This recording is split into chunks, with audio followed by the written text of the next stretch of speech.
কাবিল এবং তার বোন যমজ বোন আকলিমা, সে ছিল অত্যন্ত সুন্দরী। আর দ্বিতীয় জোড়ার সন্তান হাবিল, তার বোন লেওয়াজা, সে একটু কম সুন্দরী ছিল, একটু অসুন্দর ছিল সে। যখন তারা পরিণত বয়সী হলো, আদম আলাইহিস সালাম সন্তানদেরকে ডেকে বলল, আমার সন্তানেরা, আমি এবার নিয়োগ করেছি তোমাদেরকে বিবাহ দিতে চাই।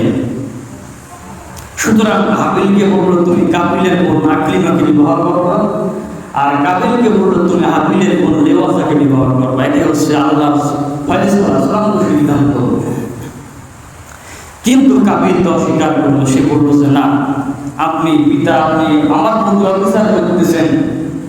হাবিলের বোন অসুন্দর, সেটাকে আমাকে বিবাহ করতে বলতেছেন, আর আমার সুন্দরী বোনকে হাবিলকে দিতে চান, তাহলে না, আমি আমার বোন আকলিমাকে বিবাহ করবো। বলেন নাউযুবিল্লাহ।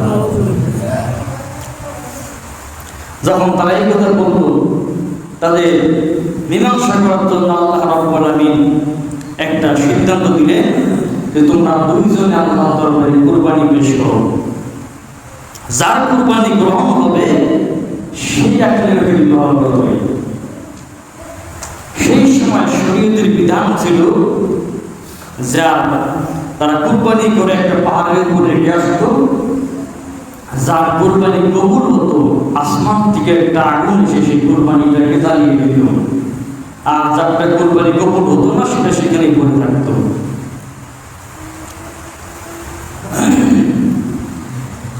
আল্লাহ রাব্বুল আলামিন কোরআনুল কারীমের ভিতরে জানিয়ে দিলেন আদম আলাইহিস সালাম এবং হাওয়া আলাইহিস সালাম তাদের সন্তানের কথা। দুইজনে আল্লাহর দরবারে কুরবানি পেশ করলো। হাবিল সে মেষ পালন করত, ভেড়া দুম্বায় লালন পালন করত। সেখান থেকে সে একটা উৎকৃষ্ট মানের, ভালো মানের পশুকে আল্লাহর দরবারে কুরবানি পেশ করলো। আর সে মনে মনে ভাবলো, আল্লাহ রাব্বুল আলামিন যদি আমার কুরবানি কবুল করেন, তবে আমি একদিন তোমাকে বিবাহ করব, আর যদি কবুল না করেন, করব না। আর কাবিল সে শস্য চাষ করত, সেই শস্য ফসলাদি আল্লাহর দরবারে পেশ করলো নিম্নমানের। বলেন নাউযুবিল্লাহ। নিম্নমানের কুরবানি আল্লাহর দরবারে পেশ করলো। আর মনে মনে বলল, আল্লাহ পাক যদি আমার কুরবানি কবুল করেন, তাহলে আমি আকলিমাকে বিবাহ করব, আর যদি না করেন তারপরেও করব। বলেন নাউযুবিল্লাহ। মনের মধ্যে শয়তানি। দুইজন যখন কুরবানি পেশ করলো, আল্লাহ রাব্বুল আলামিন সে কথা বললেন, ওয়াতু আলাইহিম নাবাউনা বিল হাক্কি যাকারনা কুরবানান ফাতাকাব্বালা মিন আহাদিহিমা।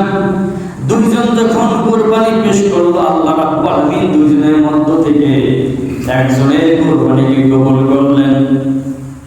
তার নাম হলো হাবিল। হাবিলের কুরবানি আল্লাহর দরবারে কবুল হয়ে গেল, কাবিলের কুরবানি কবুল হলো না। কাবিল যখন দেখলো তার কুরবানি কবুল হলো না, তখন সে হাবিলকে বলল, আমি তোমাকে অবশ্যই হত্যা করব। হাবিল বলল, আমার কি দোষ?